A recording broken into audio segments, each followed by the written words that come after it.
Muito bem, meus queridos irmãos, a paz do Senhor a todos. Vamos dar continuidade a mais a leitura deste livro do Dr. J. C. Riley, tá bom? Santidade, sem a qual ninguém verá o Senhor.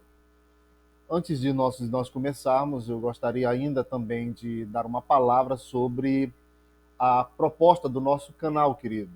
Nós temos como prioridade despertarmos o interesse dos nossos ouvintes, dos nossos amigos e irmãos que estão contemplando o nosso vídeo, tá bom? Para lermos para aprendermos e aprendermos para ensinarmos. Só podemos ensinar, querido, na proporção que desenvolvemos o hábito de ler, de absorver e aprender aquilo que nós estamos lendo. E aí sim nós podemos desenvolver a parte final, que é o ensino em todas as áreas, pais, filhos, irmãos, membros, aqueles que estão envolvidos em todos o contexto, tá bom? Vamos lá, nós vamos agora para a quinta pergunta do Dr. J. C. Riley, tá bom? Deixe o seu like, se inscreva, compartilhe e comente o que os irmãos estão achando dos nossos vídeos, tá bom?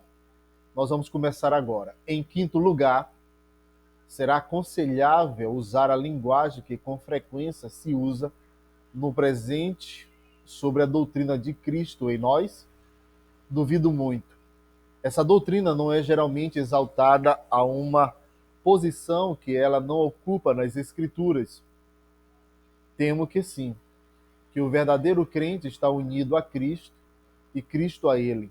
Nenhum leitor cuidadoso do Novo Testamento pensaria em negar, nem por um momento, sem dúvida, há uma união mística entre Cristo e o crente. Com ele morremos, com ele fomos sepultados, com ele ressuscitamos e com ele nos assentamos nos lugares celestiais. Há 5 textos onde somos chamados, onde somos claramente ensinados que Cristo está em nós. Romanos 8:10, Gálatas capítulo 2, versículo 20, Gálatas capítulo 4, versículo 19, Efésios capítulo 3, versículo 13 e Colossenses capítulo 3, versículo 11. Porém, devemos ter o cuidado de entender o que significa tal expressão. Que Cristo habita em nosso coração pela fé e efetua sua obra interna por seu Espírito é uma ideia clara e distinta. Mas, se quisermos dizer que além e acima disso há alguma misteriosa habitação de Cristo no crente, devemos tomar cuidado com o que estamos dizendo. A menos que tenhamos cuidado, terminaremos ignorando a obra do Espírito Santo. Esqueceremos que, na economia divina, a eleição para a salvação do homem é obra especial de Deus Pai, que a expiação, a mediação e a intercessão é obra especial de Deus Filho, e que a santificação é a obra especial de Deus Espírito Santo. Também esqueceremos de que o nosso Senhor disse que, quando se fosse do mundo, nos enviaria outro Consolador, que estaria para sempre conosco ou, por assim dizer, tomaria o lugar de Cristo. João capítulo 14, versículo 16. Em suma, sob a ideia de que estamos honrando a, a Cristo, podemos descobrir que estamos desonrando seu dom especial e peculiar, o Espírito Santo. Sem dúvida, visto que Cristo é Deus, ele está em todos os lugares, em nosso coração, no céu, no lugar onde 2 ou 3 estiveram reunidos em seu nome. Entretanto, não podemos esquecer que Cristo, na qualidade de nosso cabeça e sumo sacerdote ressurreto, está especialmente à destra de Deus, intercedendo por nós até que retornemos à terra. e também que Cristo leva avante a sua obra nos corações de seu povo, mediante a atuação especial do seu Espírito, o qual prometeu enviar quando deixasse este mundo. João capítulo 15, versículo 26. O exame dos versículos 9 e 10 de Romanos 8 parece demonstrar isso claramente. As palavras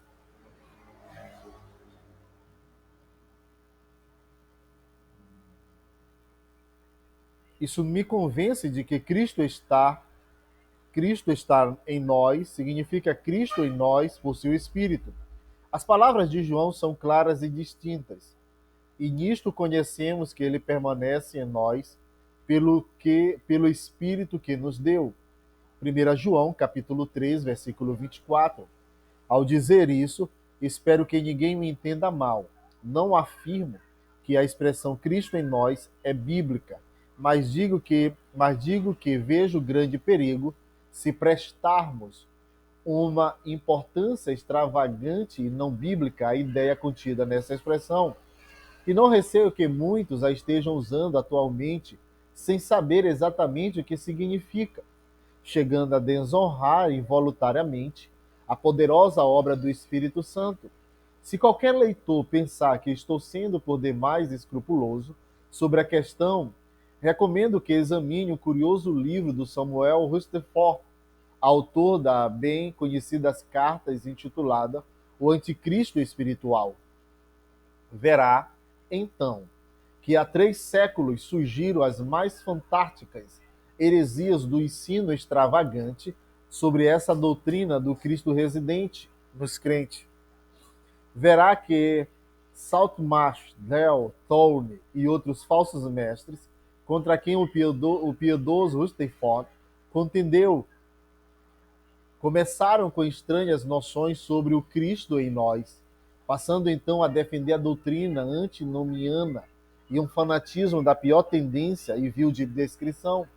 Eles ensinaram que a vida pessoal e separada do crente desaparecia de tal modo que era Cristo vivendo nele que se arrependia, cria e agia.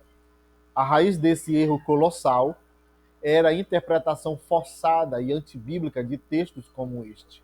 Já não sou eu quem vive, mas Cristo vive em mim. Gálatas capítulo 2, versículo 20. O resultado natural disso foi que muitos membros infelizes dessa escola chegaram à cômoda conclusão de que os crentes não são responsáveis pelo que quer que façam. Supostamente, os crentes estariam mortos e sepultados. Somente Cristo viveria neles, fazendo tudo por eles. A consequência final foi que alguns deles pensaram poder prosseguir seguramente em sua carnalidade, sem qualquer responsabilidade pessoal, podendo cometer qualquer pecado sem o menor receio. Nunca nos esqueçamos de que a verdade, uma vez distorcida e exagerada, pode tornar-se a origem das mais perigosas heresias. Quando falamos sobre Cristo em nós, tenhamos o cuidado de entender bem o que estamos querendo dizer. Temo que alguns estejam negligenciando isso em nossos dias. Muito bem, meus queridos, nós concluímos a 5 perguntas extraídas da introdução deste livro do Dr. J.C. Ryle sobre santidade. Ele está fazendo alguns questionamentos e dando a direção correta. Eu creio que mais na frente, quando chegar na doutrina da santidade propriamente dita, ele deve esclarecer esses pontos já falados na introdução. Que Deus em Cristo nos abençoe. Muito bem, ok.